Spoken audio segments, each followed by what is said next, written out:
Todos algún momento de la vida hemos ido al médico. ¿Cuándo fue la última vez que fuiste al médico? Probablemente tú estés en un hospital viendo este programa, en alguna clínica, no lo sé. Pero cada vez que nosotros entramos a esa oficina, ¿verdad?, donde nos atiende el médico, siempre por allí hay un olor y hay un poco de nerviosismo y hay algo que nos despierta un poco de temor dentro de nosotros como seres humanos. Y es que cuando tenemos alguna molestia en la vida, necesitamos que el médico pueda determinar qué enfermedad estamos teniendo, por qué tenemos ese dolor, por qué esa molestia, y él nos va a dar un tratamiento. Sin embargo, muchas veces yo cuando fui a visitar a algún médico por alguna molestia que tenía, él no pudo determinar en el mismo momento qué cosa era lo que tenía, porque hay cosas que él puede estar casi seguro, pero para mayor seguridad, él dice, yo necesito ver.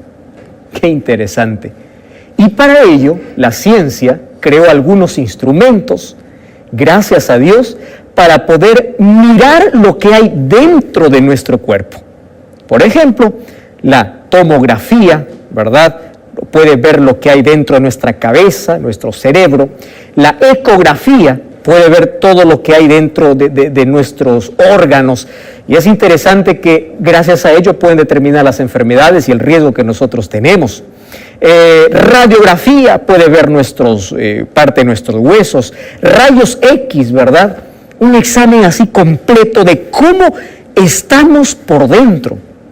Ahora, es interesante que cuando el médico te manda para poder hacerte una radiografía, ecografía, tomografía, no sé, cualquiera de estos exámenes médicos, uno siempre queda con algún suspenso, cierto temor, y dice, ¿y qué voy a tener? ¿Cuál va a ser el tratamiento? Mucho más cuando recibes allí el resultado, ¿verdad? Uno solamente puede ver algunas cosas ahí escritas, pero uno no entiende nada. De pronto el médico empieza a descifrar y dice, bueno, su problema es este, y ahí uno está en suspenso, y esto tiene cura, y esto ¿en cuánto tiempo voy a mejorar? ¿Y cuál es el tratamiento? Etcétera, etcétera. Y desde allí comienza el tratamiento.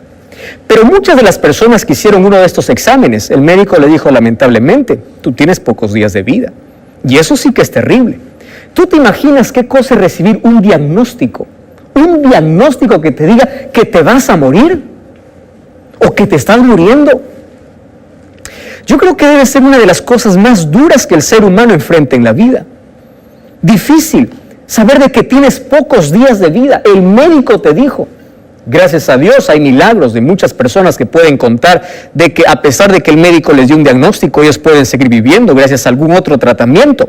Sin embargo, un diagnóstico nos dice cuál es nuestra condición, cuál es nuestra situación. Y hay de aquel que no obedece el diagnóstico, seguramente que quiere acelerar sus días de vida y quiere morir, ¿verdad? Uno hay que hacer caso, hay que obedecer las indicaciones que nos da. Ahora, es interesante que estos instrumentos nos hacen ver qué cosa es lo que tenemos dentro de nuestro cuerpo, algo que nuestros ojos no pueden percibir. Un día, David, ¿sabes lo que dijo a Dios? Mira lo que dijo en el libro de Salmos capítulo 139, versículos 23 y 24. A mí me encanta mucho el Salmo 139. Yo te voy a pedir que puedas leer todo el Salmo allí en casa. Pero hoy voy a leer versículo 23. Dice así, examíname, Dios. Qué interesante. Es decir, tú eres un médico, quiero que me hagas un examen, pero ¿qué cosa quiero que me examines? Quiero que examines mi corazón. ¿Qué es el corazón en la Biblia? Mis decisiones. Quiero que examines mis pensamientos. Quiero que examines mi forma de actuar. Examíname, oh Dios. Y no solamente se queda allí. No solo dice, Señor, qué bueno, me dices cómo estoy, listo. No, le dice, pruébame, conoce mis pensamientos, y si hay en mi camino de perversidad, guíame en el camino eterno. Es decir, si yo tengo un diagnóstico de que estoy muriendo en el pecado, por favor, dame el tratamiento. Eso es lo que está pidiendo David. Ahora, ¿tú sabías que la Biblia nos hace un rayos X a todos los seres humanos? Pero esto es espiritual. Esto no es un rayos X como siempre solemos hacer, ¿verdad?, allí en el médico. No, La Biblia nos señala cuál es nuestra condición. Y hablando de condición y esencia del hombre, tú sabes que existen 3 pensamientos. Antes de mostrarte los 3 pensamientos, quiero decirte lo siguiente. La Biblia muestra que la situación o la condición del ser humano es grave.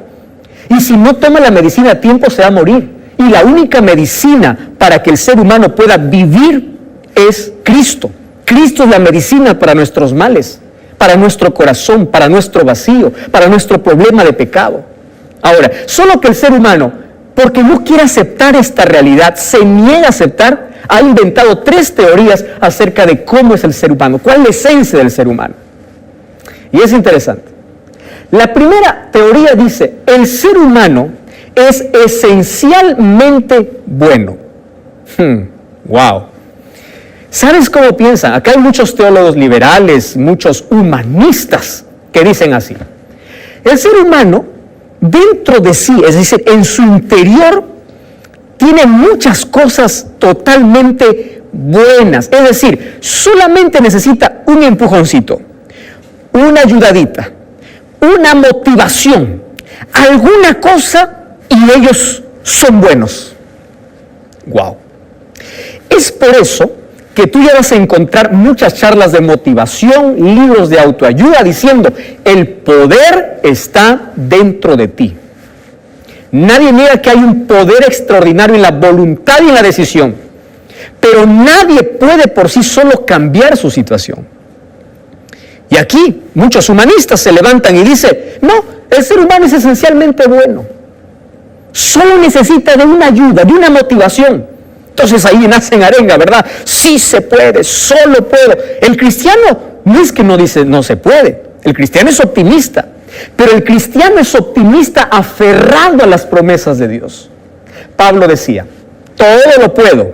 Wow, eso es optimismo, pero no dice por mi habilidad o capacidad o porque hay un poder dentro de mí. Pablo dice, todo lo puedo en Cristo. Quiere decir, si me separo de Cristo, no puedo. Jesús decía en Juan capítulo 15, versículo 5, separados de mí, nada podéis hacer. Muy bien, vamos a la segunda teoría. La segunda teoría dice, el ser humano es esencialmente neutro. Ahora, quiero que entienda en qué consiste esta teoría. Dice así, el ser humano cuando nace, viene su vida como una hoja en blanco, ¿correcto? Entonces, su conducta, su comportamiento, las cosas que va a hacer en la vida, va a depender de su entorno, va a depender de su familia, va a depender del ejemplo, va a depender de las amistades que tenga, así se va volviendo, o bueno o malo, pero el ser humano viene neutro. ¿De acuerdo? No viene ni manchado por el pecado, ni bueno, no, viene neutro, viene y allí movido por la influencia, movido por el entorno donde se cría, donde vive, entonces así va a ser el ser humano. Parcialmente ellos tienen razón, es verdad que hay una fuerza tremenda en nuestro entorno, pero mucho cuidado con esta teoría, porque nuestro comportamiento y nuestra conducta no siempre determina nuestro entorno. Encuentra a un Daniel siendo fiel en una ciudad pagana. Encuentra a un José agradando a Dios allí en Egipto. Es decir, no siempre el entorno determina nuestro comportamiento. Y hay una tercera teoría. La tercera dice, el ser humano es esencialmente malo. ¿Cuál es el primero? Repite. El primero es esencialmente bueno. El segundo es esencialmente neutro. Y el tercero es esencialmente malo. ¿Qué cosa dice esta teoría? El ser humano puede aparentar ser bueno, pero es malo. Por dentro está podrido. No hay nada bueno, ¿correcto? Por ahí finge una carita buena, una carita linda, puede parecer bondadoso, pero dentro tiene intenciones malévolas. Te puede dar la mano, pero por dentro te puede estar acuchillando, etcétera, etcétera. Es decir, es totalmente malo. No hay salida, no hay solución. Está condenado a ser malo toda su vida. No existe bueno. Existen caras de buenos, pero no corazón bueno. Esa es una teoría. Ahora, ¿a quién lo creemos? ¿Tú por cuál estás? ¿Cuál es tu pensamiento? ¿Cuál de estas 3 teorías para ti crees que es la correcta? ¿Esencialmente bueno, esencialmente neutro o esencialmente malo? ¿Cuál de las tres? Bueno, hoy te voy a mostrar lo que dice la Biblia, ¿correcto? Y lo que dice la Biblia es realmente lo que somos, porque aquí este libro ya nos sacó una radiografía, una ecografía, un rayos X, una tomografía, nos examinó el corazón y nos dijo cuál es nuestra situación. Ahora, ¿qué cosa dice la Biblia? La Biblia dice que el ser humano, cuando existió, fue totalmente bueno, ¿correcto? Pero el pecado afectó tanto su vida que lo convirtió totalmente malo. Entonces no es ninguna de las teorías que nosotros hemos visto. Salió de las manos bueno y perfecto, pero el pecado ensució su carácter, sus emociones, su vida, su entorno, manchó todo. Y mira lo que dice el libro de Isaías, capítulo 1. Mira el diagnóstico que tú y yo tenemos. Isaías capítulo 1, versículo 6 y al versículo 8. Voy a leer solamente algunos versículos. Dice así: desde la planta del pie hasta la cabeza, no hay en él cosa sana, sino herida, hinchazón, podrida llaga. No están curadas, ni vendadas, ni suavizadas con aceite. Ah, qué interesante. ¿Qué cosa hay de bueno el ser humano? El pecado afectó tanto al ser humano, sus emociones, sus sentimientos, su salud, su cuerpo, su vida. Desfiguró la imagen de Dios. Eso es lo que hizo el pecado. Ah, no, pastor, pero esos son las personas adultas. Los bebitos son angelitos. ¿Ya escuchaste ese concepto? Inocente. No. David decía en Salmo 51, desde el vientre de mi madre, en mi corazón ya había egoísmo. El ser humano busca siempre independizarse de Dios. Nace prácticamente siendo enemigo de Dios, porque el pecado lo traemos en nuestros genes, en nuestras células. Nadie nos enseña a pecar. Nadie nos enseña a ser egoístas, a ser orgullosos, a vivir independientes de Dios. No, eso a medida que vamos creciendo, vamos practicándolo porque viene de manera natural. Y dentro de nosotros hay una naturaleza pecaminosa que nos condena a morir. Pero gracias a Dios, en Cristo podemos vivir. Y de todas maneras vamos a tener una lucha interna entre dos naturalezas. Una que quiere vivir y la otra que nos lleva hacia la muerte. Entonces, así es el ser humano. No, pastor, usted se está equivocando. Yo soy una persona honesta, yo soy una persona buena, yo no hago mal a nadie, no necesito ir a la iglesia, pero soy una persona buena, soy ejemplo a la sociedad. Espera un momento. ¿Sabes cuál es el problema allí? Nuestro concepto que tenemos de pecado. Para nosotros, pecado es hacer cosas malas. Por ejemplo, para nosotros pecado es matar, robar. Para nosotros pecado es, ¿qué cosa? Adulterar, es ser deshonesto. Eso es pecado, maltratar al prójimo. Entonces, si yo no mato, no robo, yo no peco. Tú puedes estar pensando así. Entonces yo puedo salvarme. Yo no necesito de Dios, yo no necesito de la iglesia, yo no necesito de nada. ¿Por qué? Porque soy bueno. Estás equivocado. ¿Y sabes por qué? Porque en la Biblia el concepto de pecado no son las acciones son el resultado de tu naturaleza pecaminosa. Escucha esto. En la Biblia yo encuentro 4 conceptos de pecado. Primer concepto de pecado: pecado de comisión. Entiende esto. Primera de Juan, capítulo 3. Versículo 4, mira, quiero que prestes atención a lo que dice aquí. Primera de Juan, capítulo 3, versículo 4. Dice así: todo aquel que comete pecado infringe la ley, es decir, rompe la ley, porque pecado es transgresión de la ley. ¿Qué significa eso? Es decir, pecado es no hacer la voluntad de Dios. Pecado es no obedecer la ley de Dios. No es solamente no hacer malo, o no hacer lo malo, no matar, no robar, no. Claro, eso está en la ley de Dios. Eso es el primer concepto de pecado, ¿está bien? Es decir, no someterse a la voluntad de Dios, no respetar la ley de Dios, romper la ley de Dios es pecado. ¿Está bien? Muy bien.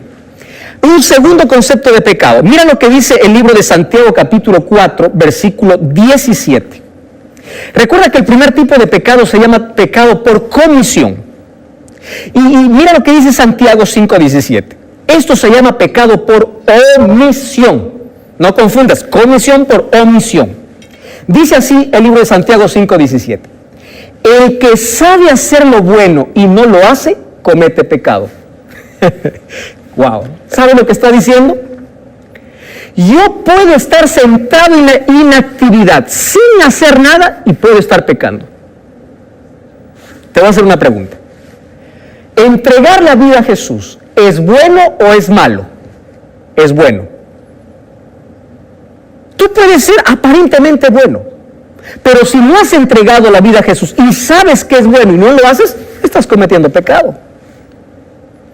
Pecado no solamente se limitan a las acciones. Este es el pecado por omisión, aquel que conoce. Tú sabes cuál es el día de reposo, según la Biblia. Y si sigues desobedeciendo a Dios, estás en pecado. Cuando tus ojos se abren a la verdad, dejas de ser inocente, dejas de ser hasta sincero. Y si sigues en tu capricho y en tu camino, estás cometiendo pecado. Porque el que sabe hacer lo bueno y no lo hace, comete pecado. Pecado por omisión. Mira un tercer concepto de pecado. El libro de Romanos capítulo 14, versículo 12. Romanos capítulo 14, versículo 12. Dice así. Todo aquello que no proviene de fe es pecado. Wow, qué extraordinario. Versículo 23, perdón, Romanos 14, 23. Todo aquello que no proviene de fe es pecado. Si tú haces cosas en esta vida por ser aplaudido, por ser reconocido, porque la gente te elogie, es decir, si tu motivación fue incorrecta, por más cosas buenas que hagas, es pecado. Porque lo que no proviene de fe es pecado. ¿Recuerdas cuál es el primero? Pecado por comisión. Segundo, pecado por omisión.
Y esto es pecado por relación. Y hay un cuarto concepto de pecado en la Biblia, y es el pecado por condición. Santiago capítulo 1, versículo 14 dice, cada uno es tentado de acuerdo a su condición, es decir, de acuerdo a su inclinación, de acuerdo a su deseo, de acuerdo a la maldad que hay dentro de su corazón. Interesante. Entonces, tú no puedes decir, yo soy bueno porque no hago nada malo. No hacer lo bueno también es pecado. Entonces, ¿cuál es nuestro diagnóstico? Estamos hablando de diagnóstico, ¿verdad?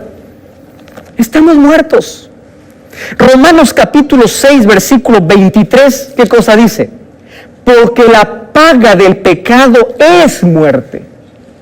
Es decir, no hay manera de justificarnos. Estamos condenados a morir aquí. Ahora, fíjate lo que hizo el pecado. El pecado, en resumen, o en...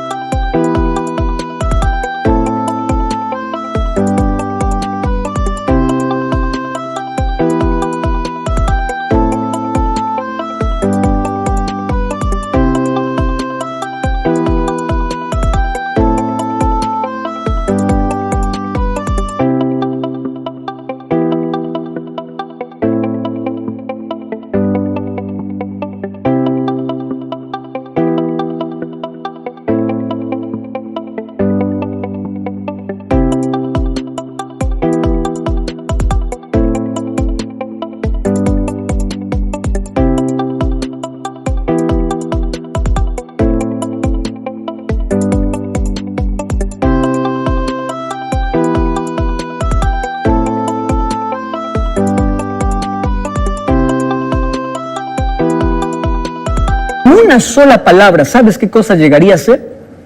Pecado se llama independencia de Dios. Es decir, pecado es autonomía. Pecado es separarse de Dios. Eso es pecado. Si tú estás lejos de Dios, por más que hagas obras buenas, estás en pecado. Porque ese pecado es andar separado, atreverse a vivir sin Dios en la vida. Y yo por aquí anoté algunos conceptos interesantes sobre lo que hace el pecado. Mira, cuando el ser humano pecó, se dio su voluntad al diablo, se constituyó en un subordinado del diablo, quedó subordinado en su carácter, por lo tanto se convirtió en enemigo de Dios. El pecado casi borró la imagen de Dios. Es por eso que no siente gozo de abrir la Biblia, no siente gozo de orar, no siente gozo de ir a la presencia de Dios todos los días, no tiene deseos de